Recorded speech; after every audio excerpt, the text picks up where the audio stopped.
Esta voy a ahorrar un poquito de leer todas las características, pero como característica general o distintiva, y de ahí se deriva el nombre del género, para poder confirmar la especie se sugiere revisar, por ejemplo, sus molares. Y los molares, en la cúspide, tienen una forma de S. De hecho, de ahí se deriva el nombre. Sigmodon, sigmo, significa S, don, de dontos, diente. Entonces, en el molar tiene esa forma de S en las cúspides. Típicamente, bueno, aquí habla típicamente de algo, ¿no? Le llaman cañera, que es lo más típico, pero pueden encontrarse muchos tipos de cultivos. Y de vez en cuando se mete en áreas rurales, en casas en áreas rurales. Orizomes también es relativamente frecuente, le llaman rata rosera. En este caso, a diferencia de Sigmodon, prefiere ambientes un poco más húmedos, incluso es excelente nadadora. Digo, para vivir en las arroceras, que ustedes los conocen, que son cultivos prácticamente anegados, ahí viven felices y nadan muy tranquilamente. Tienen normalmente un pelaje grueso, aunque relativamente más suave que el anterior. En el anterior, algo también característico de este es que se ve como espinoso. En ese se ve grueso, pero relativamente suave. Y normalmente también es frecuente en muchos cultivos, sobre todo aquellos de áreas demasiado húmedas o muy húmedas. Otro que también tiene una apariencia también similar al Oryzomys, nada más que tiene algunos hábitos diferentes, es el ratón espinoso, Oliomis. Este también es frecuente en los cultivos, nada más que una forma de diferenciarlo, sin verle los dientes de Oryzomys, es que esta especie tiene estos cachetes que les llamamos abazones, así como unos cachetitos, en los cuales guardan a veces los granos. Son unas bolsas, auténticas bolsas. Entonces ahí guardan reservas de granos. No todos se lo comen, sino ahí van transportando al nido los granos del alimento. Otro que ha cobrado importancia relevante es Peromyscus. Este es un género, de manera general, hoy en día la clasificación de Peromyscus ha variado.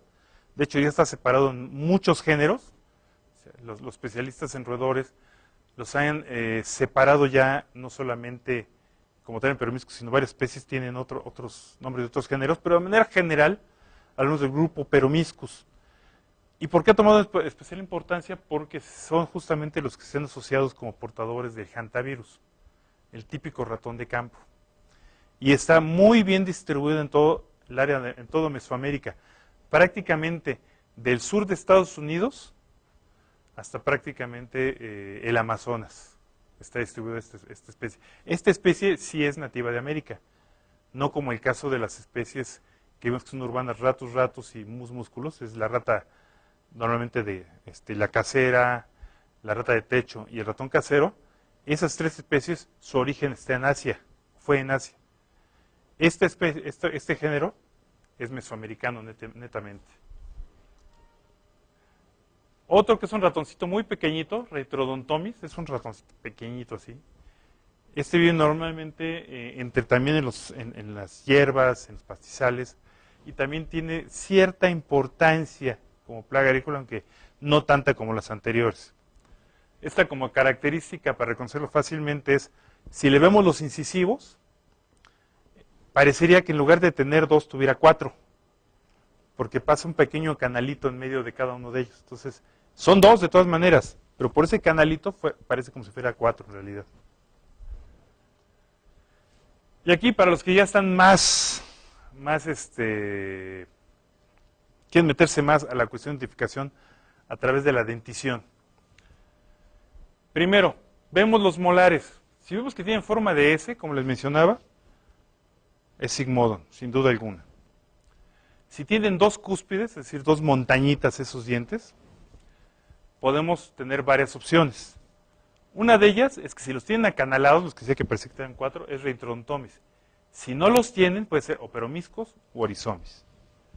Si tienen 3 cúspides, aquí nos vamos a topar con los que normalmente nos topamos en el área urbana. Características, si cuentan un cráneo de roedor, viendo los molares pueden darse más una idea también de qué especie es.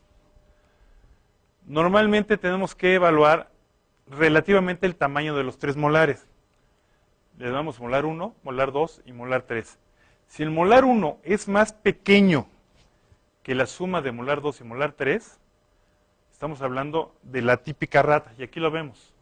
O sea, el primer molar es más pequeño que la suma de los otros dos.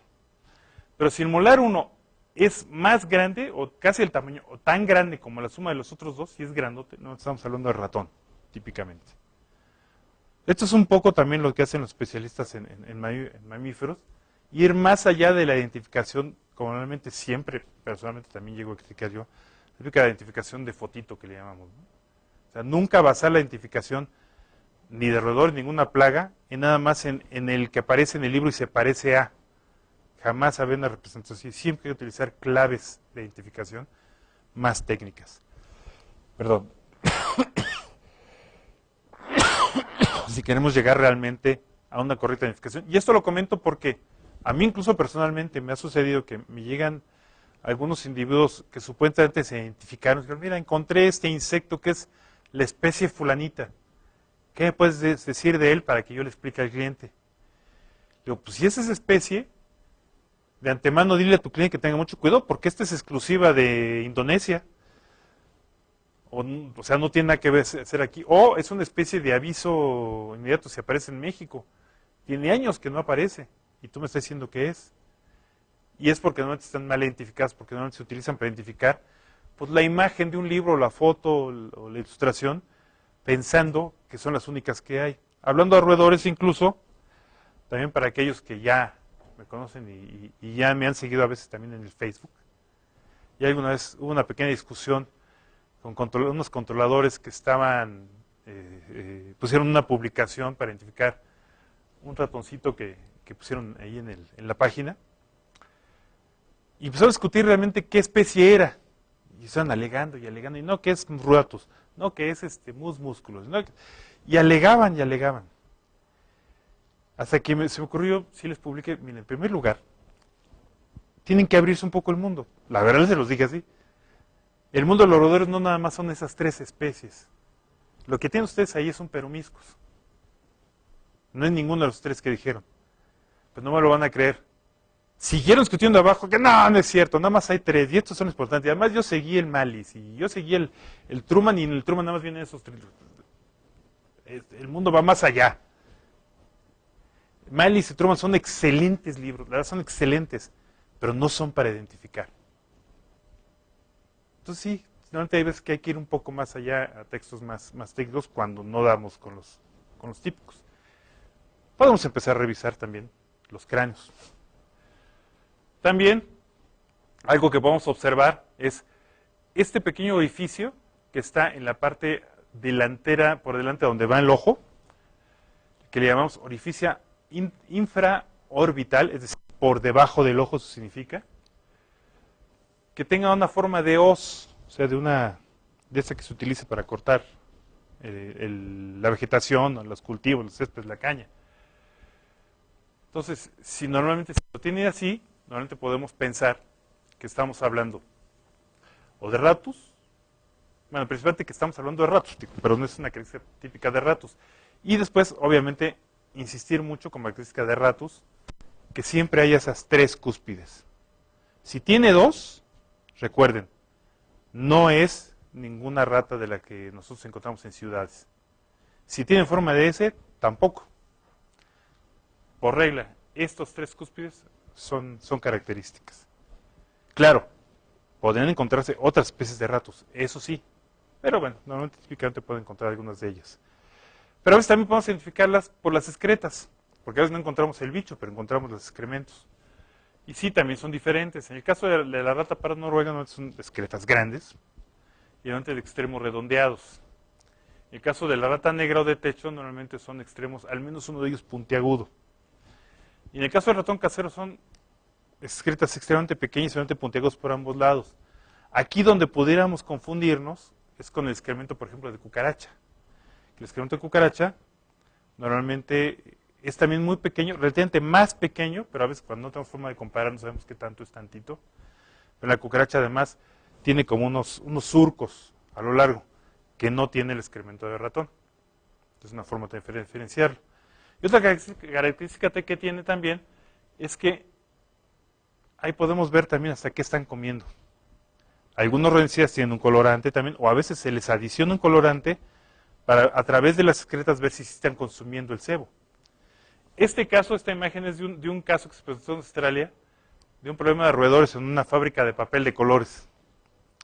Solamente las ratas estaban royendo los diferentes colores de la fábrica, pues obviamente las excretas eran multicolores, sí, está bonita, sí, muy alegres además. Cuando trabajamos, por ejemplo, en la industria alimentaria, existe otro aspecto que tenemos que evaluar, lo que le llamamos identificación de cuerpos extraños, lo que le llaman en la industria. Y uno de los cuerpos extraños típicos es el pelo. Y puede ser ratón, puede ser de pelo, de humano, puede ser de perro, de gato, no sabemos. O incluso puede ser una fibra de algodón. Pero a ver, si vemos nada más el filamento, no es fácil que digamos de qué se trata. Entonces, siempre conviene ir al microscopio para realmente saber de qué es ese pelo. Y vemos aquí, por ejemplo, el algodón típicamente es muy fácil de diferenciar. No se ven realmente escamas en el pelo como tal que los puedan identificar como un cabello.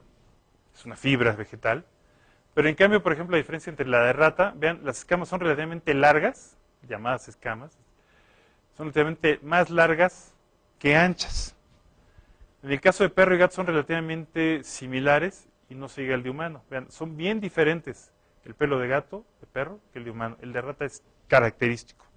Entonces, si se hace un análisis de cuerpos extraños en la industria alimentaria y se encuentran uno de estos, bueno, sí podemos pensar que a lo mejor nuestro control de roedores no está tan bien como esperaríamos. Ante muchas industrias muy especializadas en la producción de alimentos, este tipo de análisis lo hacen muy frecuentemente. También ustedes saben que las ratas tienen un alto potencial reproductivo. Se producen facilísimo y rápidamente. Pueden llegar de tener 6, 10 o más crías por camada, apenas. De 4 a 6 camadas por año. Es como para que empiecen a arrastrar el lápiz y empezar a hacer cuentas, a ver cuántas salen. Y llegan a vivir de 1 a 3 años. Entonces, de uno solo, podemos ver cuántos hijos y nietos tienen. Pero además, hay que multiplicar que sus hijos también tienen hijos. Y esos hijos tienen nietos. Entonces, el crecimiento de la población tiene que ser grandísimo. Y además, si tomamos en cuenta que no andan con medias tintas, sino a los 4 meses ya se pueden reproducir. Aquí no hay fiesta de 15 años y presentación y que pedir la mano. No. Aquí esa ceremonia nada más somos de nosotros. Y ya no siempre, ahí ya están perdiendo. Acá es la reproducción a los 4 meses, ya pueden ser también. Y además recordemos que al estar estas especies en un área urbana, en donde están lejos de riesgos sus depredadores, hay siempre alimento, tienen protección, entonces toda su descendencia puede reproducirse felizmente, no hay restricciones. Normalmente, conforme la edad va avanzando, naturalmente sus camadas tienden a ser más pequeñas, pero de todas maneras, pues no es nada despreciable a lo largo de su vida toda la cantidad de descendencia que pueden llegar a tener y lo rápido que se pueden desarrollar. Con esto, no sé si hicieron las cuentas, pero yo se las ahorro. Más o menos de una pareja inicial, podemos llegar a tener hasta 7,000 ratas en tan solo un año. O sea, realmente es un desarrollo impresionante, sobre todo si hablamos de un mamífero. Si hablábamos de insectos, como que lo creíamos más. Pero cuando hablamos de un mamífero, tiene esa capacidad productiva, es realmente impresionante. Naturalmente, hay restricciones de espacio, se acaba la comida, entonces tienen que emigrar. Pero como decíamos, aquí en Medio no hay enemigos naturales, como los hay en la naturaleza. Es más, ni siquiera los gatos lo son. Es más, los gatos le tienen miedo a las ratas, le huyen, porque las ratas son muy agresivas. A lo mejor el gato contra ratones es bueno, ahí sí. El gato sí se anima a entrar a los ratones, pero a la rata le tiene un respeto impresionante, porque la rata se hace correr fácilmente un gato. Y también como un dato, como dicen por ahí, los datos inútiles, que a veces hablamos, se calcula que hay alrededor de una rata por cada ser humano en el planeta, aproximadamente. Y bueno, y también una vaca, por cierto, ¿verdad? aprox. Así que estamos más o menos al parejo ahí. Además, hay zonas, hablábamos hace un rato. Y entonces, por ejemplo, hay un área de Chihuahua que me llama la atención, que uno voltea y se ve el paisaje blanco con negro, blanco con negro. Pero en cambio también llegué alguna vez a una granja en Sinaloa, que se veía un paisaje café con negro, atascado de ratas. Que hay situaciones así también. También cómo se pueden sexar. Hago una aclaración, 2 aclaraciones. Esta imagen, perdón, no la pude censurar. Perdón por la imagen, sí es un poco pornográfica. Por un lado. Y también, tampoco está hecha para machistas. Porque normalmente el tamaño del pene de las ratas es chiquito, es pequeñito. Pero los testículos son muy grandes. Eso sí. Entonces es realmente fácil de sexarlos. Sí es fácil más o menos reconocer hembras de machos. Porque los testículos son muy, muy notorios. Su olfato también es bastante bueno.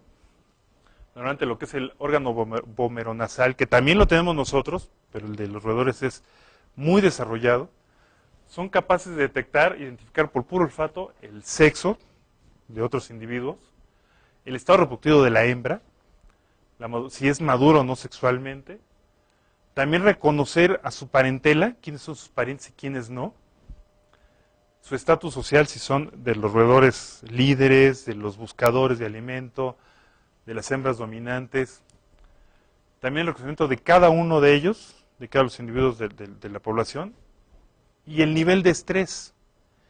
Esto también es parte de lo que detectan los roedores cuando, por ejemplo, ven una rata estresada en una trampa. Son capaces los demás de reconocerlo, más por los chillidos, también por el olfato, por el olor de estrés que pueden percibir sus compañeros que están angustiadas, encerradas en una trampa. Por eso las demás ya no entran, no se acercan. Pueden detectar feromonas de atracción, de cortejo, facilitar la cópula, incluso generar agresión y hasta el cuidado parental, es decir, cuidado de su descendencia, que además son madres muy dedicadas, créanlo. La visión también es totalmente diferente. Su visión es bastante malita, incluso podríamos decir.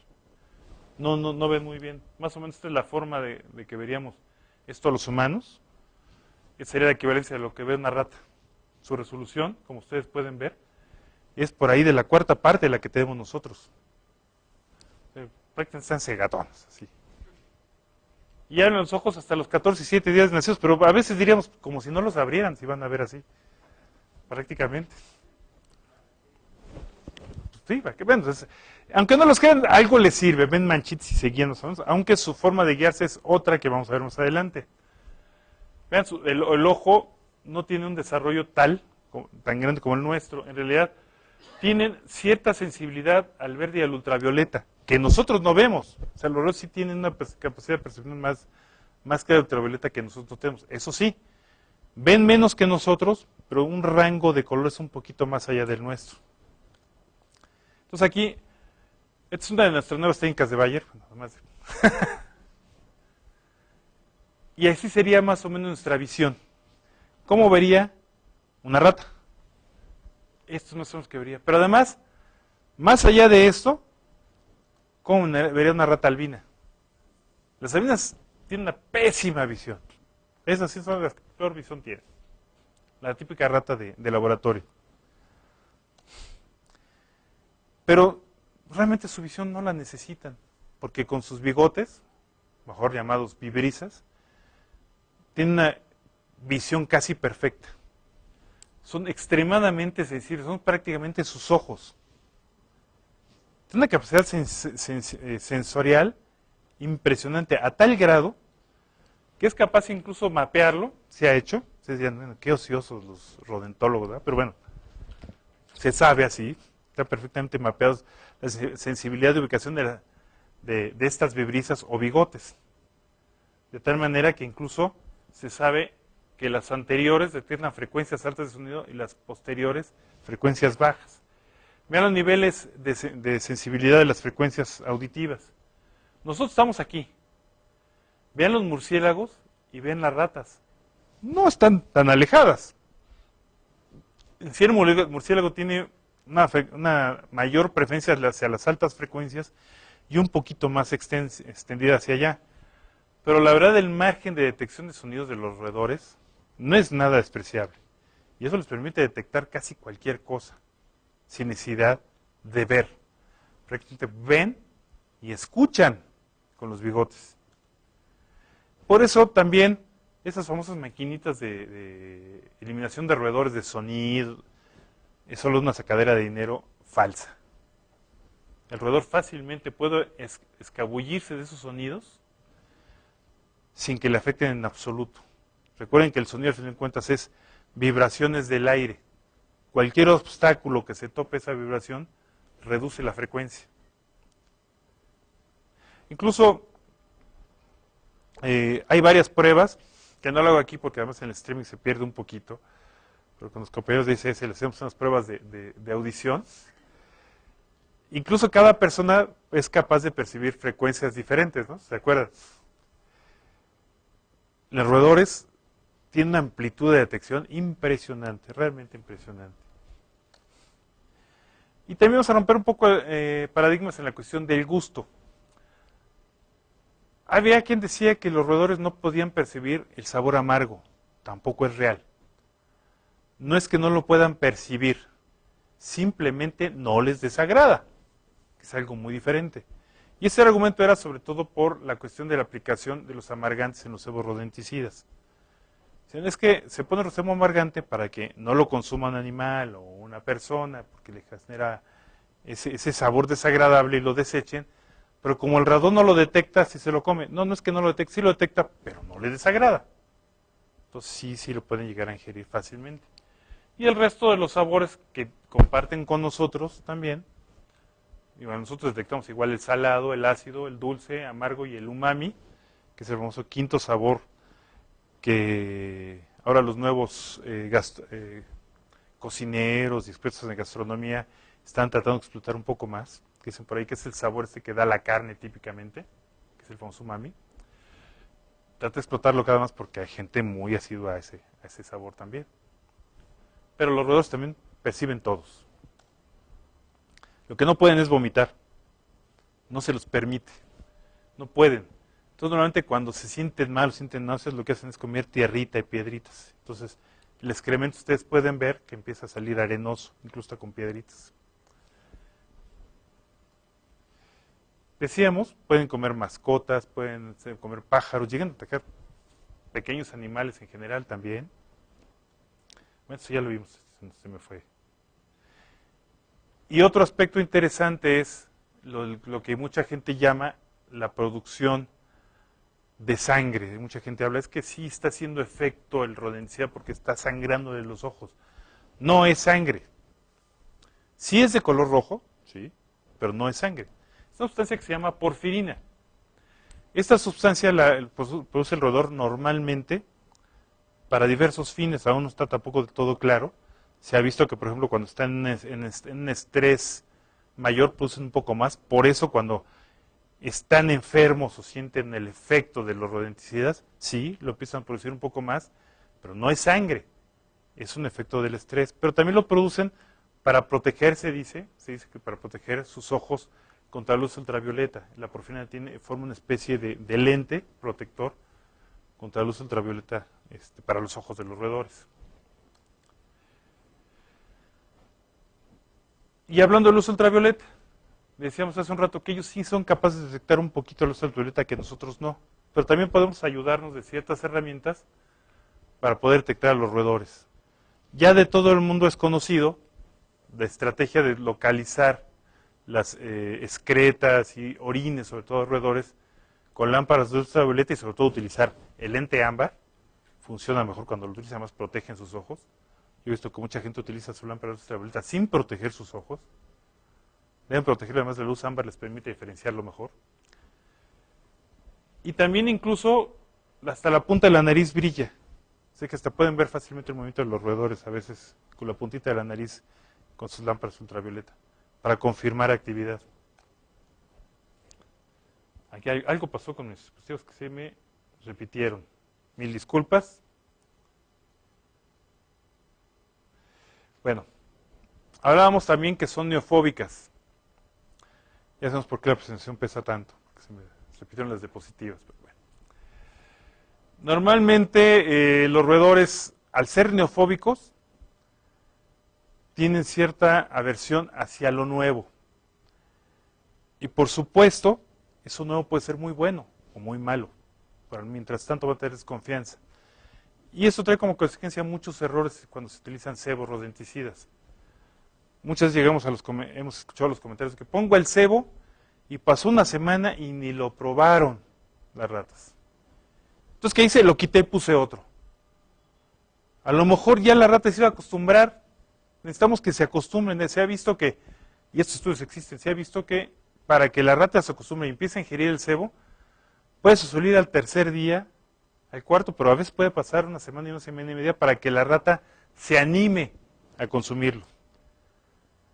Pero ¿qué pasa si ya cuando se va a animar a consumirlo, nosotros se lo quitamos y ponemos otro, volvemos al proceso y le volvemos a generar ese recelo? Entonces ahí estamos nada más jugando a ver quién tiene más miedo. Cuando, si logramos que la rata tenga confianza en ese cebo, y esa es su población, vamos a hacer que sea cada vez más eficiente. ¿Sí? Porque ya que le guste, ahí se va a quedar con él. Es cuestión de estrategia. Entonces, no mover el cebo y tampoco mover los cebaderos.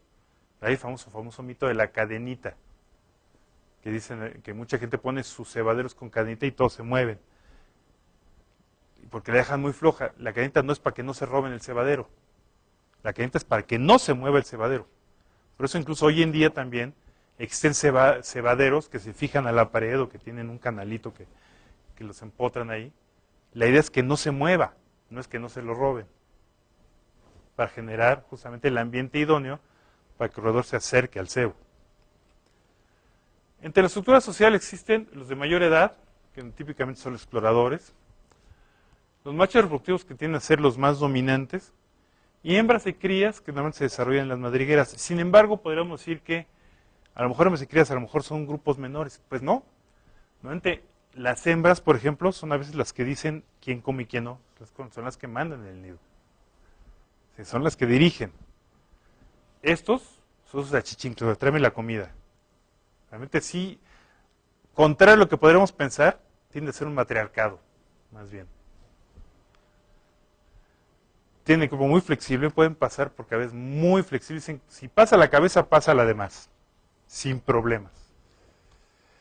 Excelentes trepadoras donde sea.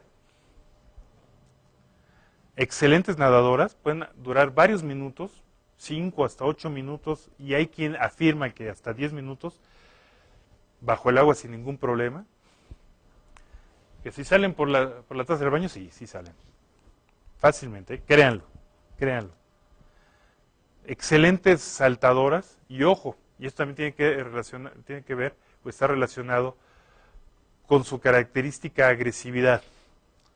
¿Cuántas veces no hemos visto a personas que andan correteando a una rata con la escoba y la rinconan inmediatamente? Ya la tenemos. Y de repente la rata se para y se les avienta. Y entonces, a ver, ¿quién no se hace a un lado? Porque tira a morder.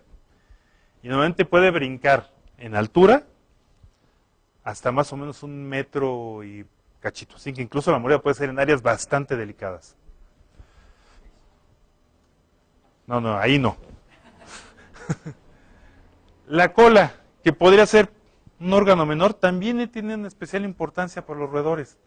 No solamente sirve para equilibrarse al momento de estar caminando en áreas estrechas, como para equilibrarse. No, también sirve para termorregularse. Para más o menos, junto con las patas, evaluar la temperatura ambiente y poder controlar su temperatura interna. Es un perfecto indicador por la vasodilatación que ocurre en ellas. Conocen muy bien su área, se la memorizan muy bien. Eso obviamente es una excelente estrategia de escape porque en el momento de huir ante un ataque de un depredador o un humano, ellas saben el camino literalmente a ciegas. Nosotros nos podemos ir tropezando y buscando, ellas ya saben por dónde. Pero también eso hace que ellos a veces esquiven situaciones que dejan de existir. por ejemplo, le llaman el efecto fantasma, vamos. Si hay una roca o un mueble y luego se quita, mientras se acostumbran, rodean ese espacio donde supuestamente ese mueble o esa roca estuvo. El ámbito domiciliario es más o menos cómo se mueven alrededor del nido.